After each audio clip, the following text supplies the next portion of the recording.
देखो बच्चों, कल हम लोग एसएचई के कॉम्बिनेशन के बारे में बात कर रहे थे, ठीक है। ये भी आपका एक तरह का एसएचई का कॉम्बिनेशन ही लिखा हुआ है, ठीक है। बस एसएचई के कॉम्बिनेशन में हमको जरूरत यहां H2 जाता है किसके अंदर, H प्लस के अंदर, और दूसरी जगह पर H प्लस जाता है कहां पर, हाइड्रोजन के अंदर। यही होता था। अब कि मैंने इंफॉर्मेशन में आपको यहां H प्लस नहीं दिया हुआ है, बल्कि क्या दिया हुआ है, एक बेस दिया हुआ है। हम सबको पता है कि अगर हम एक कंटेनर ले लें और इस कंटेनर में हम मान लीजिए बाहर से ये वाटर है और इसके अंदर हम H प्लस मिला रहे हैं किसी पर्टिकुलर टेम्परेचर, मान लीजिए 25 डिग्री सेल्सियस पर, क्या बाहर से हमने H प्लस मिलाया, उसके बावजूद आप ये बता सकते हो कि इस कंटेनर में OH माइनस कितना होगा? बाहर से हमने मिलाया क्या है, H प्लस, लेकिन फिर भी हम ये बता सकते हैं कि यहां पर OH माइनस कितना है। कैसे कैसे? अगर आपने टेम्परेचर 25 डिग्री सेल्सियस रखा हुआ है तो यहां एक इक्विलिब्रियम एग्जिस्ट करता है, जिस इक्विलिब्रियम के तहत क्या चीज होती है, मैं उसकी डिटेलिंग अभी नहीं कर रहा हूं, कि H प्लस और OH माइनस का कॉन्सेंट्रेशन का प्रोडक्ट बराबर होगा किसके, 10 की पावर -14 के। ये थोड़ा सा याद है आपको? अगर मैंने आपको बाहर से H प्लस बता दिया इतना है, तो आप निकाल सकते हो ना कि कंटेनर में OH माइनस कितना होगा, निकाल सकते हो। अच्छा, यहां मैंने आपको बाहर से क्या चीज दे दी, OH माइनस कितना है। OH माइनस कितना है तो कंटेनर में आप H प्लस निकाल लोगे, ठीक है। अच्छा, अब OH माइनस कितना है ये कैसे पता किया जाए? तो यदि फॉर स्ट्रॉन्ग एसिड के बारे में बात करी जाए या स्ट्रॉन्ग बेस के बारे में बात करी जाए, तो स्ट्रॉन्ग एसिड और स्ट्रॉन्ग बेस पूरे पूरे डिसोशिएट होते हैं। जैसे मान लीजिए HCl ले लिया, ये पूरा पूरा डिसोशिएट होगा, तो जो भी कॉन्सेंट्रेशन इसका है वो कॉन्सेंट्रेशन फाइनली किसका हो जाएगा, T equal to 0, T equal to T पर क्या हो जाएगा, ये 0, ये C, ये C। यानी जितना आप ये मिला रहे हो बच्चों, उतना ही क्या आ जाएगा, H प्लस, क्योंकि इसका डिसोसिएशन कैसा है, 100%। लेकिन यदि हमारा वीक एसिड होता CH3COH, तो H प्लस कितना होता, ये हम लोग ने कल बात करी थी, याद है? तो इसके अंदर H प्लस होता कितना, √KA multiply by C। Similar तरीके से यदि यहां हमने कोई बेस ले लिया होता NaOH, तो ये तो जितना कॉन्सेंट्रेशन होता वो पूरे का पूरा डिसोशिएट हो जाता। लेकिन यदि मैं यहां पर कोई वीक बेस ले लूं, सर हमको कैसे पता चलेगा बेस स्ट्रांग है या वीक है? तो ग्रुप 1 वाले, ग्रुप 2 में नीचे भारत सरकार, ये स्ट्रांग बेस है। कौन कौन से? ग्रुप 1 वाले, और ग्रुप 2 वाले में क्या, भारत सरकार। ये कैसे हैं, स्ट्रांग है। बाकी इसके अलावा जो है वो सब किस कैटेगरी में है, वीक बेस। ये पर्टिकुलर चीज जब टूटेगी तो यहां पर क्या बन जाएगा, NH4 पॉजिटिव और OH माइनस। तो सिमिलरली बच्चों OH माइनस क्या कॉन्सेंट्रेशन क्या हो जाएगा, KB इंटू C। देखो बच्चों, मैं बफर में आपको नहीं ले जा रहा हूं, लेकिन मुझे ऐसा लगता है कि ये जो फॉर्मूला है ये तो आपको याद होगा ना, और इसका एप्लीकेशन भी मुश्किल नहीं है, ठीक। अब मुझे यहां पता चल गया कि OH कितना है, OH का कॉन्सेंट्रेशन कितना है, √KB मल्टीप्लाई बाई दिस, यानी OH का कॉन्सेंट्रेशन 10 की पावर -3। नहीं आया समझ में? अगर OH इतना तो H प्लस कितना, 10 की पावर -11। दूसरे साइड में आ जाओ, यहां H प्लस का कॉन्सेंट्रेशन 10 की पावर -3। क्या मैं इसका ई सेल बता सकता हूं? बिल्कुल सर बता सकते हैं। ई सेल बराबर हो जाएगा नॉट माइनस 0.06/2 लॉग, इधर आ जाएगा 10 की पावर -11 और नीचे 10 की पावर 3, दोनों का स्क्वायर। ये मैं काट देता हूं तो यहां क्या वैल्यू आ जाएगी, दिस 0.05, ठीक है 6 करके। इधर कितना बच रहा है, कितना बच रहा है, 8 ना, -8 आगे आ जाएगा, यानी ये जो भी वैल्यू आ जाएगी, अच्छा मैंने कहा खा रखा है, अच्छा ये तो हट ही गया है ना, यानी यही आंसर आ जाएगा, यानी कितना 0.48 वोल्ट, ये आपका फाइनल आंसर आ जाएगा। यानी सेल कैसी वर्किंग कर रहा होगा, स्पॉन्टेनियस वर्किंग कर रहा होगा। इतनी बात समझ में आ गई, ओके।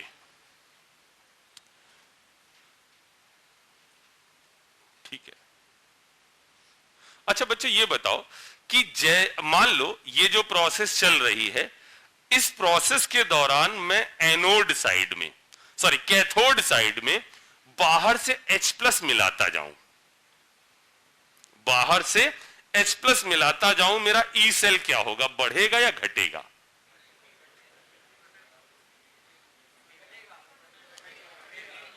क्वेश्चन समझ में आया?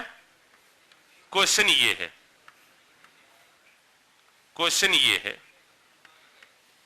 ये एक प्रोसेस चल रही है, यहां मैं इन दोनों पर पोटेंशियोमीटर लगाकर पोटेंशियल मेजर कर रहा हूं, और यहां मैंने एक सिस्टम लगा रखा है, यहां मैं बाहर से मिला रहा हूं NaOH, ठीक है। मान लो मैंने शुरुआत में NaOH बिल्कुल नहीं मिलाया है, तब आपने पोटेंशियल निकाला, इतनी वैल्यू आ रही है। मान लेते हैं बाहर से मैंने कुछ अमाउंट में NaCl मिला दिया, 10 ml मिला दिया, क्या कहते हो, पीएच वो ई सेल पर क्या फर्क पड़ेगा, बढ़ेगा घटेगा, क्या होगा?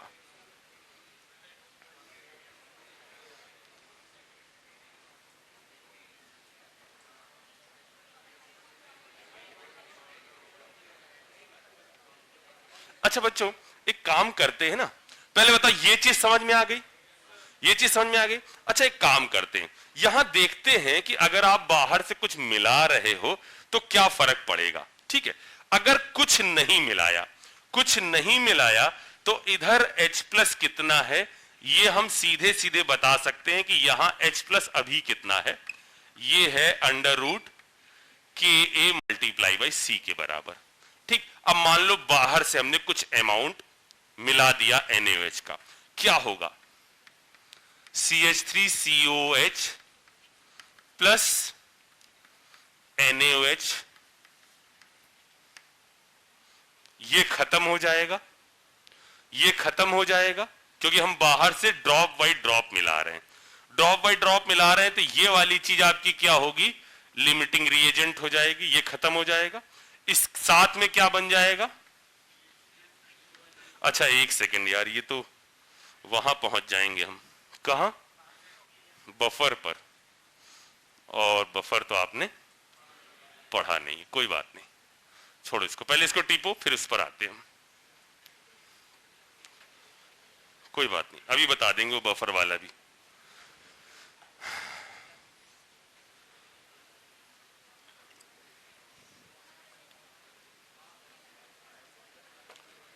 करो करो करो, जल्दी जल्दी इसको लिखो, उसके बाद आप इस क्वेश्चन को करो।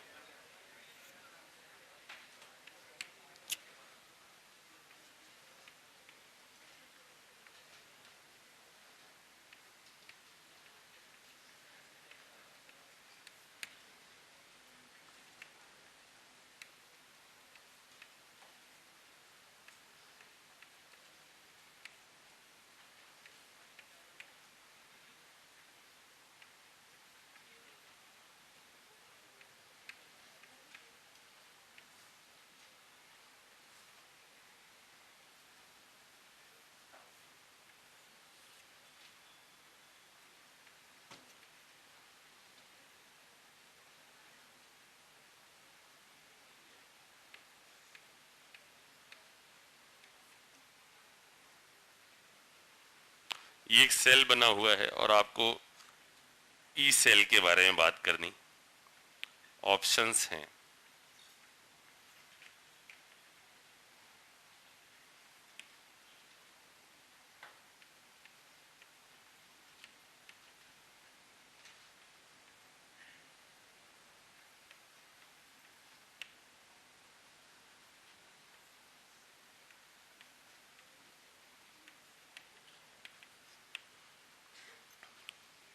में थोड़ा सा जल्दी जल्दी,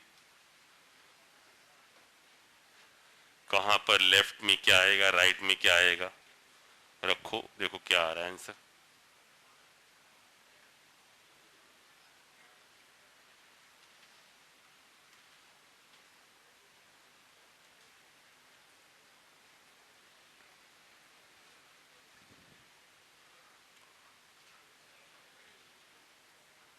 लेफ्ट में आपको ऑक्सीडेशन करवाना है, राइट में आपको क्या कराना है, रिडक्शन कराना है, ठीक है ना।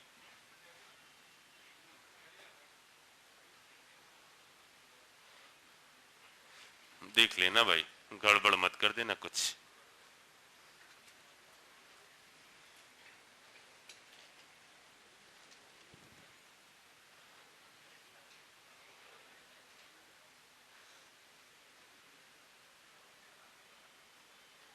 एक बंदे का सही आया।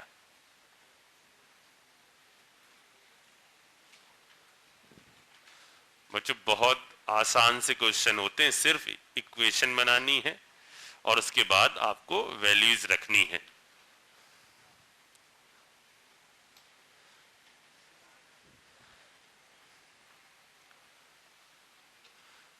एनोड पर ऑक्सीडेशन होना है, ऑक्सीडेशन होना है तो क्या करोगे, Cl2 को Cl माइनस में ले जाओगे कि उल्टा करोगे,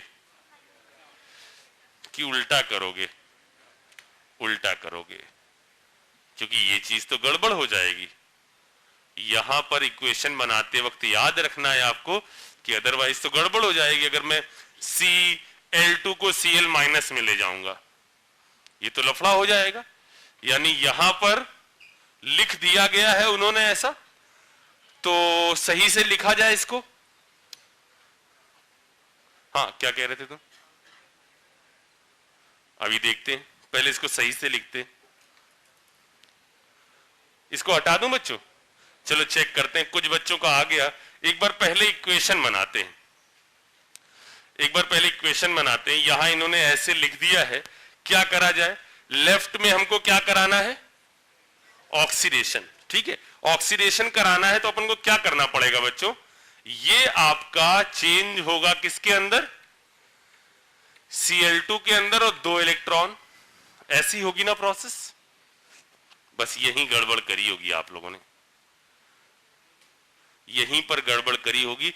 ये लेफ्ट का, ये वाला भी लेफ्ट का, और राइट साइड में क्या हो रहा होगा, Cl2 2 इलेक्ट्रॉन लेकर क्या चीज बना रही होगी, ट्वाइस ऑफ Cl माइनस। ये कहां का, राइट का, ये कहां का, राइट का। अब आप इन दोनों से इक्वेशन को जरा देख लीजिए, तो यहां क्या होगा, ये कट जाएगा, ट्वाइस ऑफ Cl माइनस किसका, लेफ्ट साइड का, बोलो बच्चों, Cl2 राइट साइड का, ये चेंज हो रहा है, twice of Cl minus right का, और Cl2 लेफ्ट साइड का। अब मैं यदि ई सेल बराबर लिखना चाहूं, E cell equal to naught कैसा होगा, सेम टाइप की चीजें चल रही हैं, नॉट कैसा हो जाएगा, 0 माइनस 0.059 बाई कितना आ जाएगा, 2 लॉग राइट, राइट बोले तो 0.01 का स्क्वायर, बोलो बच्चों, इनटू कितना, 0.4, सही है, अपॉन नीचे आ जाएगा क्या, नीचे आ जाएगा 0.1 का स्क्वायर इंटू 0.2। चेक करो, अब सॉल्व करो जरा सा इसको।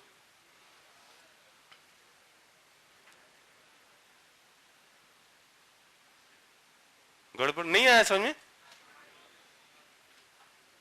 देखो क्या आ रही वैल्यू,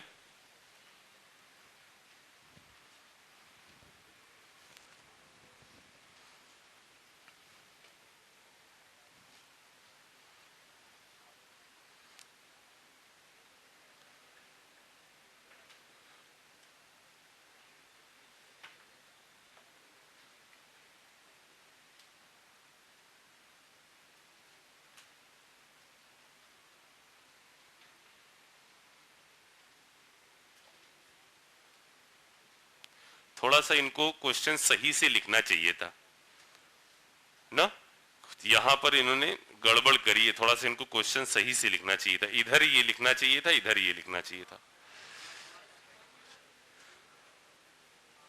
ये क्वेश्चन में इन्होंने ये गड़बड़ करी है, इधर ये लिखना चाहिए था, इधर ये लिखना चाहिए था। ये गड़बड़ कर दी तो भी ठीक है, तो भी ठीक है, लेकिन फिर इनको सारे आंसर प्लस में लिखने चाहिए थे, वरना बच्चे को क्या पता अगर ये भी लिखा है ये भी लिखा है तो वो तो ये कह देगा ना कि सर ये रिप्रेजेंटेशन गलत है, फॉरवर्ड वाली रिएक्शन स्पॉन्टेनियस नहीं होगी, बैकवर्ड वाली रिएक्शन स्पॉन्टेनियस होगी, तो उसका जवाब बॉम्बे आ जाएगा।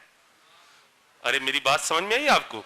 तो इनको ये सेल का रिप्रेजेंटेशन थोड़ा सही से लिखना चाहिए था, अदरवाइज सारे आंसर प्लस में रखने चाहिए थे, ताकि बच्चा ये समझ जाए कि हमें एक ऐसा सेल बनाना है जिसमें जो होता है वही करना है, लेफ्ट में ऑक्सीडेशन, राइट में रिडक्शन, तब ये सवाल सही बनता। इसमें एक ये लफड़ा है, हटा दूं मैं इसको, आगरा आ रहा है इससे। अब मैं आगे चलता हूं, और कभी कभार बच्चों सवालों में कुछ ऐसा हो जाता है कि बस ये लास्ट सवाल इस टाइप का और देख लो, और इस सवाल में क्या खास बात है,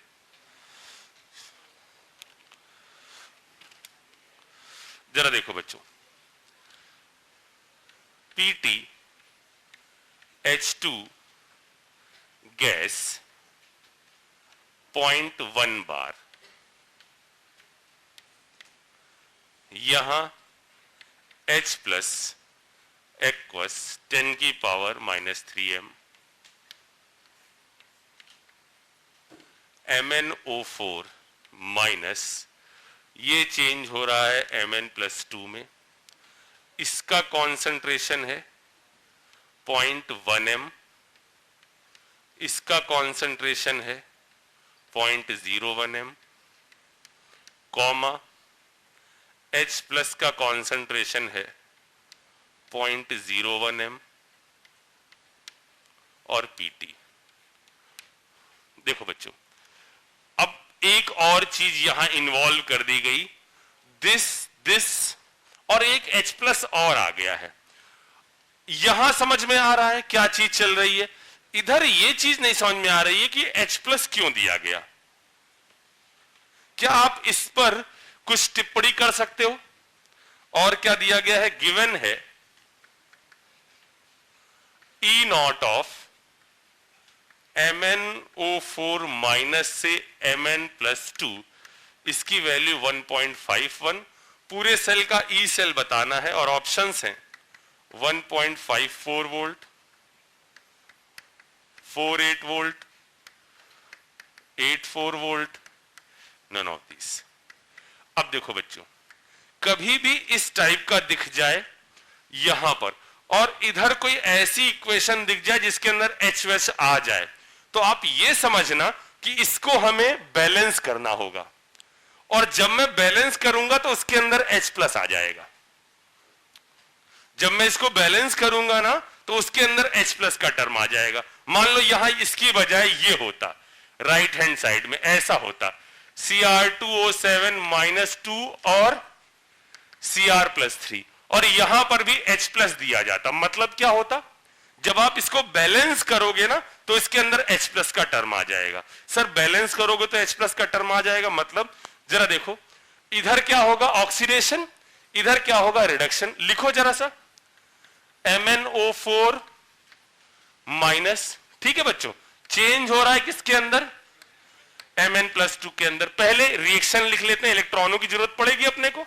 यहां कितना X बताओ, यहां कितना, यानी +5 इलेक्ट्रॉन कर दूं, लेकिन अभी तक तो H प्लस आया नहीं, लेकिन पूरी बैलेंस इक्वेशन लिखनी है। क्या करूं मैं, ऑक्सीजन को कैसे बैलेंस करते हो, H2O से। कितने लिख दूं H2O, 4H2O। इधर क्या लिख दूं, आ गया H प्लस, आ गया H प्लस, यानी इस H प्लस की वैल्यू मुझे यहां ये दी है। तो घबराइएगा नहीं, जब भी आ जाए तो आपको यहां इस चीज के बारे में H+ यहां से आ रहा है।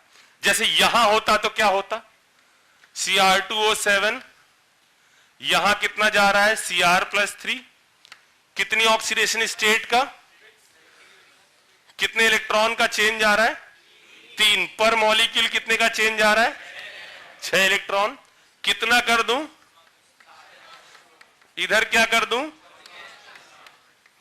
मजा आ गया, कोई डरने वाली बात नहीं कि इतना बड़ा दिया है क्या करा जाए, बाकी लोग गलती करेंगे, अपन को समझ में आ रहा है वहां क्या लिखा हुआ है, वो H+ यहां से आ रहा है।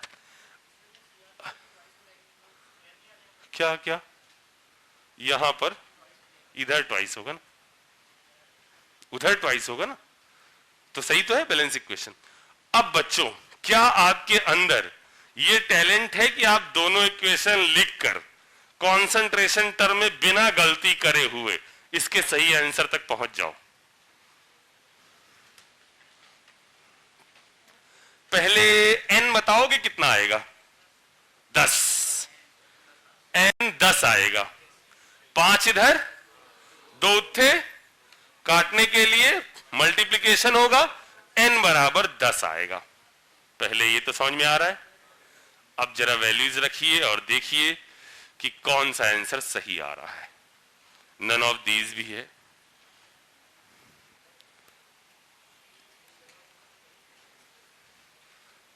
अब सिर्फ गड़बड़ क्या होगी पता है, फोकस कम रहोगे तो इधर की वैल्यू उधर छाप दोगे, और फोकस रहोगे तो सही जगह वैल्यू छापोगे, बिल्कुल सही आंसर आएगा।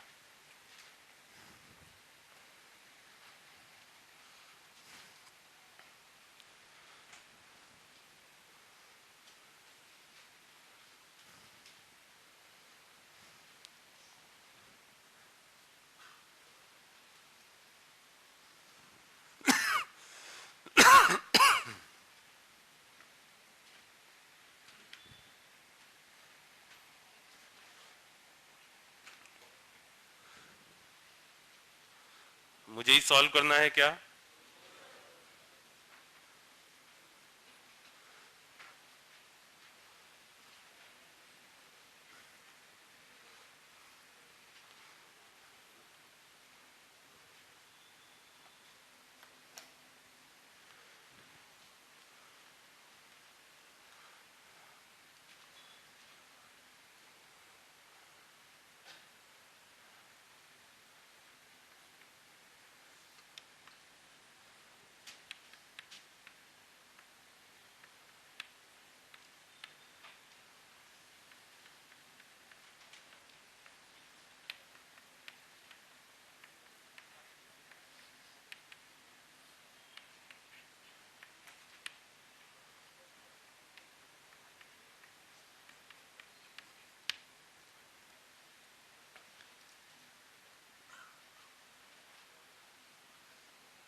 चेक करिए।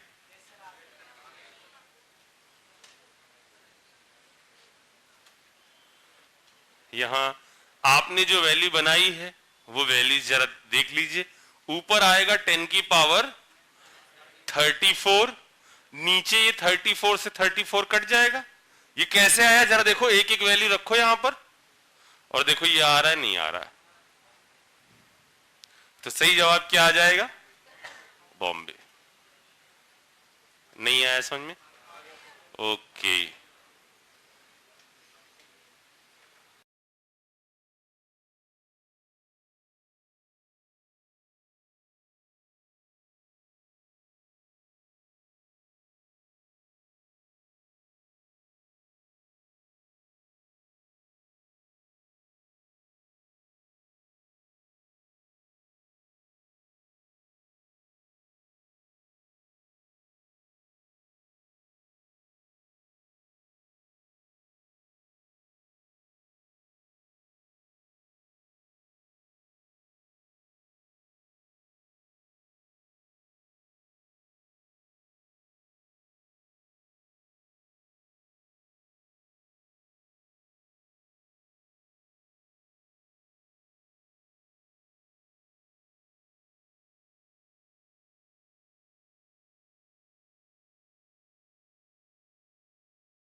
कुछ भी नहीं है, सिर्फ वैल्यूज रखनी है और सॉल्व कर लेना है। इसमें तो मैथ्स भी नहीं है, ये तो आसानी से हो जा रहा है यार। ठीक है, ओके। अब मैं थोड़ा सा कहानी को आगे बढ़ाता हूं।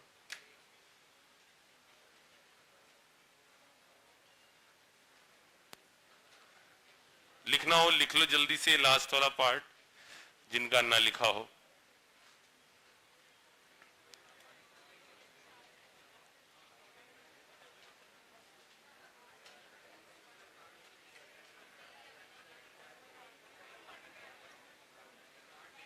ठीक है, कोई गड़बड़?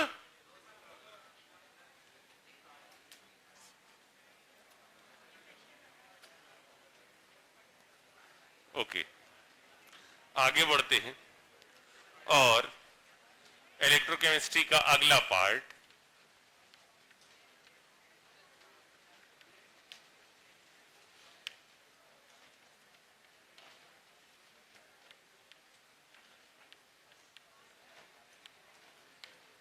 पार्ट 2, यानी जहां पर हमारे डिस्कशन का विषय होगा किस चीज को किस चीज में चेंज करना। अभी तक हम केमिकल पोटेंशियल का यूज करके इलेक्ट्रिकल एनर्जी को जनरेट कर रहे थे। यहां पर इलेक्ट्रिकल एनर्जी को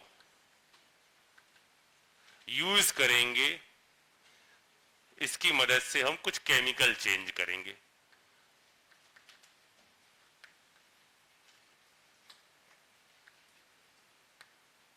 ठीक है, देखो बच्चों, इस पार्ट में हो क्या रहा है, जैसे रिएक्टिविटी सीरीज में अब तक हम इससे पहले वाले पार्ट में जो चीज हम पढ़ते थे बच्चों, उसके अंदर क्या था, जो एलिमेंट रिएक्टिविटी सीरीज में ऊपर होते थे, ठीक है, उससे इलेक्ट्रॉन को नीचे पहुंचाना होता था। तो इस काम को करने के लिए कोई टेंशन नहीं होती थी, इसको सिर्फ क्या कर दो आप, वायर के थ्रू कनेक्ट कर दो, एक स्पॉन्टेनियस प्रोसेस होगी और इलेक्ट्रॉन यहां से यहां चले आएंगे। अब आप यहां जो प्रोसेस देखने वाले हो वो प्रोसेस क्या है, यहां पर आपको इलेक्ट्रॉनों को क्या करवाना है, नीचे से ऊपर फेंकना है। यहां पर आपको क्या करना है, इलेक्ट्रिकल एनर्जी की मदद से इसके अंदर रिवर्स प्रोसेस करनी है।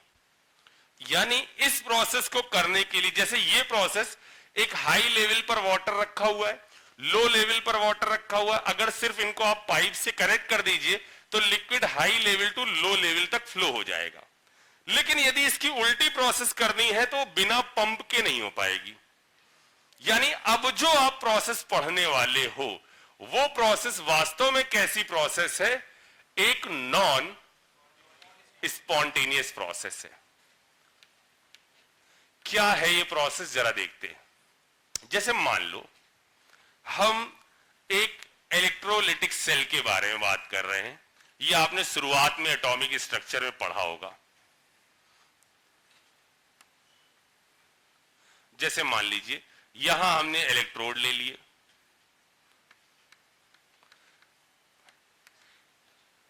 इधर हमने एक इलेक्ट्रोलाइट ले लिया AB, इसका एक्वस सॉल्यूशन ले लिया, तो एक्वस सॉल्यूशन पानी में डालने पर टूट गया, कैसे, A प्लस एक्वस में और B माइनस एक्वस में। अब जरा देखो, यहां मैंने एक बल्ब लगा दिया और ये बल्ब जो है वो हमारा ग्लो करने लगा। अब हमारा पूरा डिस्कशन का विषय यही है कि यहां पर प्रोसेस क्या चल रही है।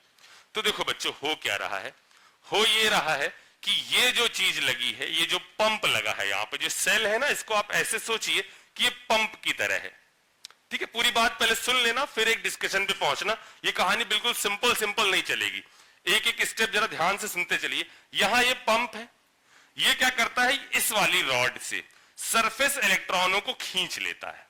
यहां से क्या कर रहा है, इलेक्ट्रॉनों को खींच ले रहा है और दूसरे साइड में ढकेल रहा है। ये क्या है, एक पंप है। इसका काम क्या है, इधर से इलेक्ट्रॉनों को स्ट्रॉ से घसीट रहा है ये और इधर फेंक दे रहा है, जिस कारण से इस पर कौन सा चार्ज डेवलप हो रहा है, पॉजिटिव चार्ज। ये मैं क्या सोच रहा हूं, जब ये बल्ब ग्लो करने लगा ना, उसके बाद में प्रोसेस सोच रहा हूं कि यहां क्या हो रहा होगा। तो मैंने कहा इस पंप ने क्या किया, इसके सरफेस इलेक्ट्रॉनों को घसीटा और दूसरे साइड में थ्रो कर दिया, जिससे इस वाले इलेक्ट्रोड पर कौन सा चार्ज आ गया, पॉजिटिव, दूसरे वाले पर कौन सा चार्ज आ गया, निगेटिव। यहां ओवरऑल प्रोसेस क्या चल रही होगी, इस कंटेनर में मौजूद B माइनस किस तरफ अप्रोच करेगा, A प्लस किधर अप्रोच करेगा। ये चीजें जब अपने रिस्पेक्टिव इलेक्ट्रोड पर पहुंचेंगी तो यहां क्या होगा पता है, यहां क्या होगा, ये B माइनस यहां जाकर स्टिक नहीं होगा, न्यूट्रलाइज होगा। अगर सर्किट में इलेक्ट्रॉन फ्लो हो रहे हैं तभी ये बल्ब जल रहा है, बाहर सिर्फ इलेक्ट्रॉन फ्लो हो सकते हैं, और उन इलेक्ट्रॉनों को फ्लो करवाने का कारण क्या है, ये आयंस होंगे, इन्हीं के कारण इलेक्ट्रॉन इधर से इधर फ्लो कर रहे हैं। तो B माइनस इस जगह आकर खुद को क्या कर रहा होगा, न्यूट्रलाइज कर रहा होगा, मतलब अपने इलेक्ट्रॉनों को रॉड पर दे रहा होगा। ये पंप क्या कर रहा होगा, इधर से इलेक्ट्रॉनों को सक कर रहा होगा, दूसरी तरफ फेंक रहा होगा। यही प्रोसेस लगातार होती जा रही होगी। नहीं चली बात, यहां इस जगह पर B माइनस किसमें कन्वर्ट हो रहा होगा, और इससे ये क्या कर रहा होगा, इलेक्ट्रॉन बाहर निकाल रहा होगा। नहीं आई बात समझे, ये न्यूट्रलाइज हुआ, ये इलेक्ट्रॉन यहां से चले होंगे, कहां पहुंचे होंगे, दूसरी साइड में। यहां पर क्या किया गया होगा, A प्लस इसको लेकर किसमें कन्वर्ट हो रहा होगा, A में। यही प्रोसेस लगातार चलती जा रही होगी। यहां ये इलेक्ट्रिसिटी फ्लो नहीं होती अगर ये A प्लस या B माइनस नहीं मौजूद होते। क्या लग रहा है आपको, A प्लस और B माइनस मौजूद नहीं होंगे तो भी इलेक्ट्रिसिटी फ्लो हो जाएगी। सिर्फ पानी मौजूद है, आप इलेक्ट्रोड लगा दें तो क्या इलेक्ट्रिसिटी फ्लो हो जाएगी, प्योर वाटर है, नहीं होने वाली। उसके अंदर आयन यदि होंगे तो आपका ये इलेक्ट्रिसिटी कंडक्ट होने लग जाएगी। मेरी बात समझ आ रही, यहां ये जो पंप लगाया हुआ है यही इस प्रोसेस को करवा रहा है, क्योंकि ये प्रोसेस खुद ब खुद होने वाली नहीं है। जरा मेरी बात सुनना, मान लो हमने NaCl लिया होता, ठीक, NaCl का मोल्टन सॉल्यूशन लिया है, यानी पानी अभी फिलहाल नहीं है, तो ये टूटता Na प्लस में और Cl माइनस में। Cl माइनस पहुंचता कहां, इस वाली जगह पर, इस वाली जगह पर Cl माइनस क्या करता, किस में कन्वर्ट होता, न्यूट्रल में कन्वर्ट होता। तो इसको आप हमेशा ऐसे लिखा करो, हाफ ऑफ Cl2, क्योंकि Cl क्या है, गैस है, तो उसको मॉलिक्यूलर फॉर्म में लिखो। यहां किस में कन्वर्ट हुआ, हाफ ऑफ Cl2, और क्या किया गया, 2 इलेक्ट्रॉन निकाले गए। ये 2 इलेक्ट्रॉन पहुंचे कहां पर, दूसरे वाली साइड में। दूसरी वाली साइड में क्या हुआ, वो गलत नहीं करेंगे हम, ठीक है ना, समझ में, एक कर लो तो। यहां पर मैंने कहा Na प्लस 2 इलेक्ट्रॉन क्या करेगा, ये Na सॉलिड। मैंने उसको सही करने के लिए सब गलत कर दिया, गलत नहीं किया, मतलब समझ रहा ना मेरी बात। यहां Cl माइनस चेंज हो रहा है हाफ ऑफ Cl2 में, और 1 इलेक्ट्रॉन। दूसरे साइड में क्या हो रहा है, Na प्लस इस इलेक्ट्रॉन को लेकर क्या बना रहा है। अच्छा एक बात सुनो जरा सा, Na प्लस Na सॉलिड बना रहा है, Cl माइनस Cl2 बना रहा है, ये प्रोसेस हो सकती है क्या, आप सोचो ना। आप Na प्लस, Na से Na प्लस बनता है, Na प्लस न्यूट्रल में कैसे कन्वर्ट हो रहा है, ये प्रोसेस क्या खुद ब खुद हो सकती है क्या।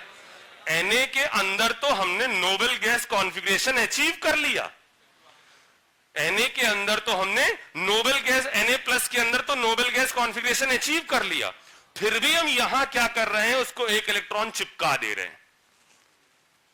यानी ये प्रोसेस जो है खुद ब खुद होने वाली तो नहीं है, इसके ये तभी हो रही है जब बाहर से आपने क्या किया है, वो पंप लगाया है, वो एक्सटर्नल सोर्स लगाया है। पानी में मिलाने पर तो टूट गए, अब उसने क्या किया, यहां से इलेक्ट्रोड से इलेक्ट्रॉन घसीटने चालू किए, फेंकने चालू किए, घसीटने चालू करे, फेंकने चालू किए, घसीटने चालू किए, बी माइनस आकर चिपक गया, इलेक्ट्रॉन घसीटे फेंक दिए, बी माइनस न्यूट्रलाइज हो गया, और बी माइनस आया, इलेक्ट्रॉन घसीटे दूसरे की तरफ फेंक दिए। इस तरह से एक इलेक्ट्रोड पर बी माइनस न्यूट्रलाइज हो रहा है और दूसरे इलेक्ट्रोड पर ए प्लस न्यूट्रलाइज हो रहा है। इधर जहां पर एनायन आ रहे हैं उसको बोलते हैं एनोड, जहां पर एनायन आ रहे हैं उसको बोला जाता है एनोड। यानी यहां एनोड कैसे चार्ज का टर्मिनल है, उधर क्या होता था, अंतर समझ में आ रहा है? यहां एनोड पर क्या हो रहा है, बी माइनस। अब पहले ये डिसाइड करो कि ऑक्सीडेशन है रिडक्शन। एनोड पर चाहे वहां बात कर लो चाहे यहां बात कर लो, एनोड पर क्या है, हमेशा ही ऑक्सीडेशन है। नहीं आ रही यार बात समझ? बढ़िया। अच्छा, यहां ये कैसा चार्ज हो गया, प्लस। निगेटिव चार्ज इलेक्ट्रोड पर क्या आएगा, कैटायन, यानी इसको क्या बोलोगे, कैथोड। और इस पर होगा क्या, रिडक्शन। दोनों जगहों पर, अब सवाल समझना, दोनों जगहों पर electron anode to cathode flow होते हैं। दोनों जगहें मतलब समझ में आया, उधर वाली और इधर वाली, ट्रू या फॉल्स? दोनों जगहों पर electron anode to cathode flow होते हैं। इधर तो समझ में आ रहा है, उधर भी समझ में आ रहा है, ओके। दोनों जगहों पर बस क्या है बच्चों, साइन अलग अलग है। ये जो प्रोसेस है ये आपकी ऐसी है जिसका डेल्टा जी कैसा है, पॉजिटिव। ठीक। पहला एग्जांपल जो हमने NaCl का लिया, जब मैं NaCl पर इलेक्ट्रोलिसिस करवाऊंगा तो एट कैथोड सोडियम डिपॉजिट होगा और एट एनोड क्लोरीन गैस बाहर निकलेगी। समझ में आ गई मेरी बात? अच्छा, अगला एग्जांपल देखो। पहले पूरा सेल कैसे कंप्लीट हुआ ये समझ में आया? अच्छा, इस सेल में एक्सटर्नल जो इलेक्ट्रिसिटी फ्लो हो रही है वो फ्लो हो रही है किसके कारण, इलेक्ट्रॉनों के कारण। और अंदर जो फ्लो हो रही है वो आयंस के कारण। तो बच्चों क्या आप मेरी इस बात से सहमत हो कि देखो इधर से इधर ये इलेक्ट्रॉन गए, यानी निगेटिव चार्ज बाहर में इलेक्ट्रॉनों के थ्रू ऐसे गया, ठीक। इधर आया A प्लस, इधर आया A प्लस, यानी हम ये कह सकते हैं कि निगेटिव इधर मूव किया, इधर आ रहा है, इधर जा रहा है क्या, B माइनस। यानी नेट में निगेटिव चार्ज का मूवमेंट ऐसे हो रहा है, नेट में निगेटिव चार्ज का मूवमेंट ऐसे हो रहा है। बाहर हो रहा है वायर के थ्रू और अंदर हो रहा है थ्रू आयन, हाँ आयंस के थ्रू। नहीं समझ में आई मेरी बात? Okay okay. और करंट इसके जस्ट रिवर्स डायरेक्शन में। तो आपको समझ में आ रहा है ना ऑब्जेक्टिव कैसे बन जाएंगे, anode to cathode, externally electron जा रहे हैं, इंटरनली आयन जा रहे हैं, तो कुछ तो भी पूछा जा सकता है। अब मैं इसको थोड़ा सा आगे बढ़ाता हूं। NaCl, पहले टिप्स करना है क्या? Okay, tips tips tips.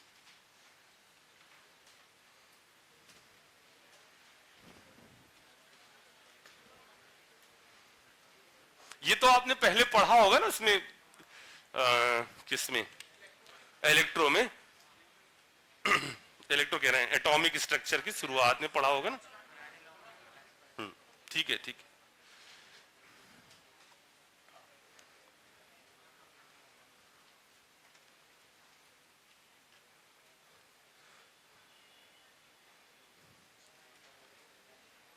बच्चों, जब भी कोई प्रोसेस नहीं हो पाती है, मतलब हम खूब सारे एजेंट ले आते हैं, लाओ इस पर्टिकुलर को ऑक्सीडाइज कराने के लिए ये कर दें, इसको रिड्यूस कराने के लिए ये कर दें, जब हम थक हार जाते हैं और हमारे सामने कोई उपाय नहीं बचता ना, जैसे सबसे स्ट्रॉन्गेस्ट रिड्यूसिंग एजेंट कौन सा है?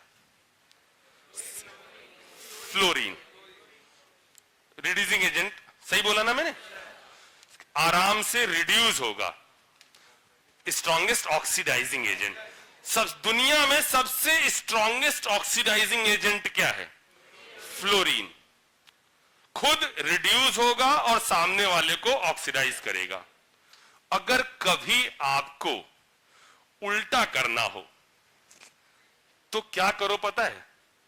यानी कभी ये प्रोसेस देखो आराम से हो सकती है, ये वाली प्रोसेस, फ्लोरीन इसमें जा सकता है। अब कुछ तो देखना छोड़ दिया कि अब ये पहले लिख लें, वो तो जाता रहेगा। पहले इधर सुनो, F2F माइनस में दुनिया में मौजूद किसी भी रिएजेंट से सबसे तेजी से इसमें कन्वर्ट हो जाता है। अगर कभी ये करना हो, ये आपके पास कोई भी केमिकल नहीं मिलेगा जो करवा पाए। दुनिया में मौजूद कोई भी केमिकल ऐसा नहीं है जो ये करवा पाए, लेकिन आपने ये प्रोसेस करवाई हुई है।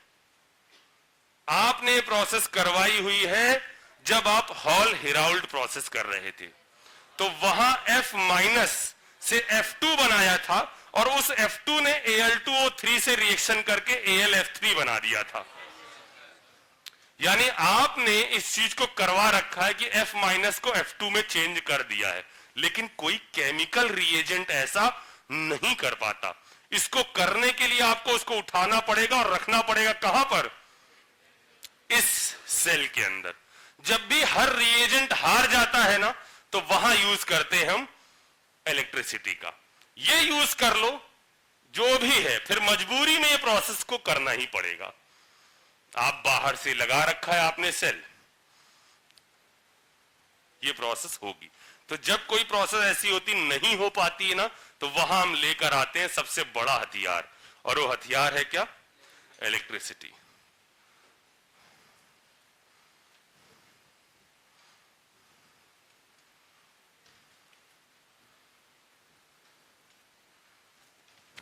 क्या है?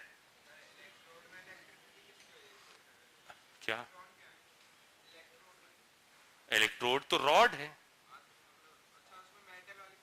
हाँ, सरफेस इलेक्ट्रॉन घसीट लिए गए, ठीक ना?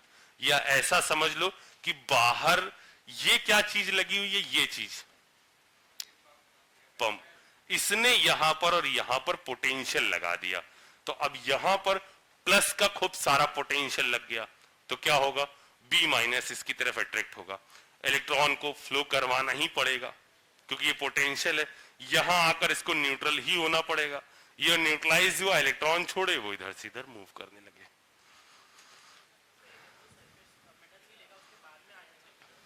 हाँ, ये प्लस और नहीं, ये मैं आपसे ये बता रहा हूं, कुछ लोग इसमें कंफ्यूज हो गए, सर ये प्लस माइनस कैसे हुआ?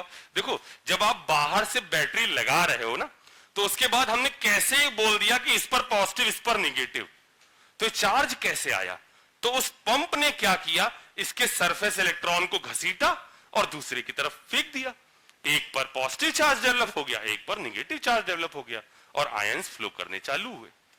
अंदर आयन मूव कर रहे हैं और बाहर इलेक्ट्रॉन मूव कर रहे हैं। मेरे ख्याल से लिख लिया। अब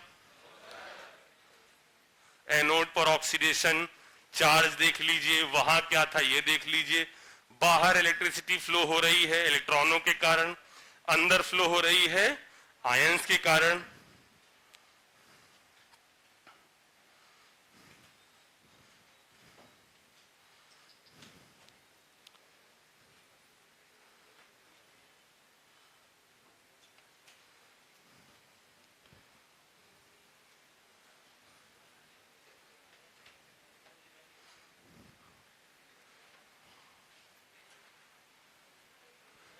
क्या है?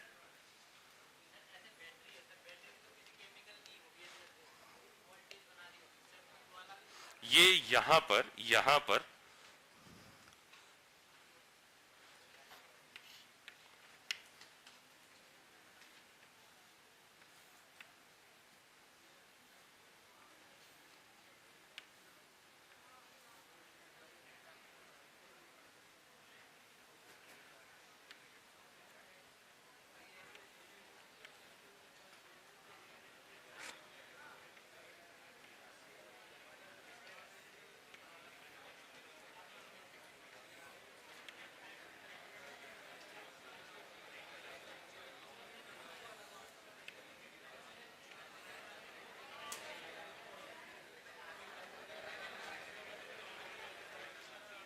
समझ में आई मेरी बात?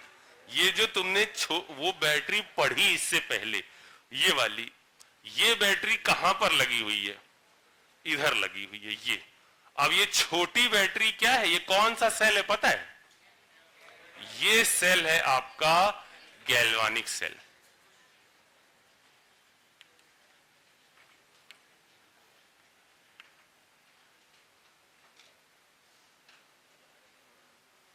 ओके, अब मैं आगे बढ़ता हूं और ये प्रोसेस जो हमने ये लिखी, ये कहां पर हो रही है? कैथोड पर। कैथोड मतलब जहां क्या आ रहे हैं? कैटायन। ये प्रोसेस हो रही कहां पर? एनोड पर। एनोड पर हमेशा ही क्या हो रहा है? दोनों सेल में ऑक्सीडेशन हो रहा है। ठीक है, आगे मैं बढ़ूं उससे पहले यहां मैं एक नोट लिख रहा हूं।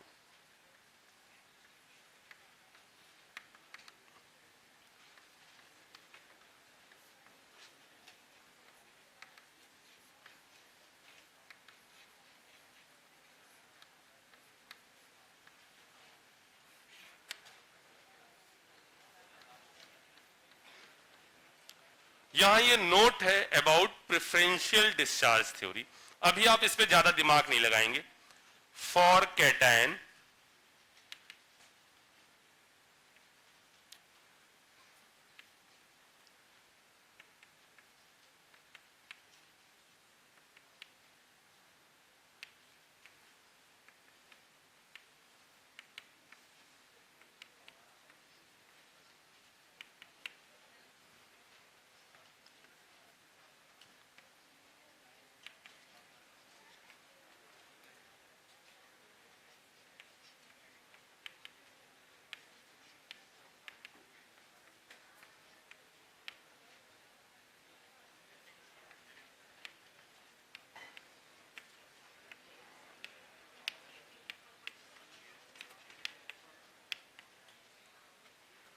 देखिए जरा सा, अब मैंने अगला एग्जाम्पल लिया। अगला एग्जाम्पल लिया जिसके अंदर मैंने NaCl तो लिया, ब्राइन सोल्यूशन लिया, NaCl, और अब की कैसा ले लिया? एक्वस। ठीक है, यानी पहले मोल्टन का मतलब समझ में आ रहा था बच्चों? फ्यूज्ड है।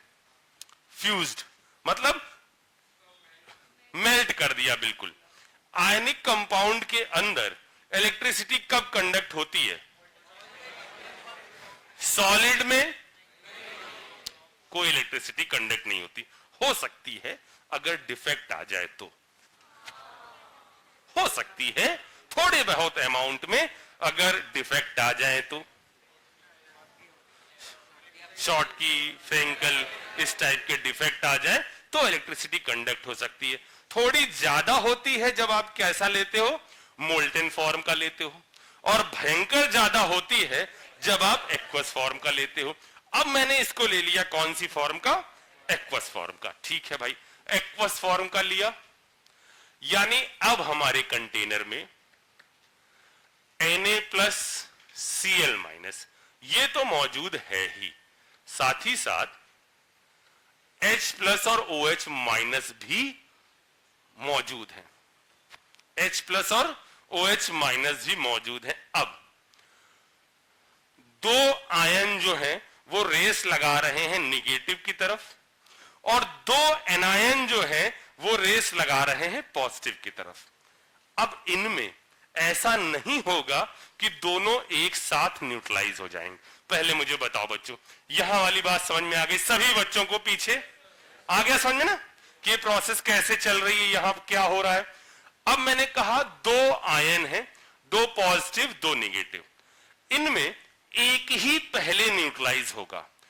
कौन सा न्यूट्रलाइज होगा उसके लिए हमारे पास क्या है, ये प्रेफरेंशियल डिस्चार्ज थ्योरी है। इस डिस्चार्ज थ्योरी के अकॉर्डिंग जो भी चीज आपकी बाद में आएगी वो पहले न्यूट्रलाइज होगी। इस सीरीज के अकॉर्डिंग जो भी चीज बाद में आएगी वो पहले न्यूट्रलाइज होगी। इट मींस Na+ और H+ में हाइड्रोजन उड़ेगा, यानी आपका कैथोड से कौन सी गैस निकल रही होगी? Hydrogen gas. ठीक, अब एनोड पर आते हैं। एनोड पर हमारे पास दो चीजें हैं, क्या क्या?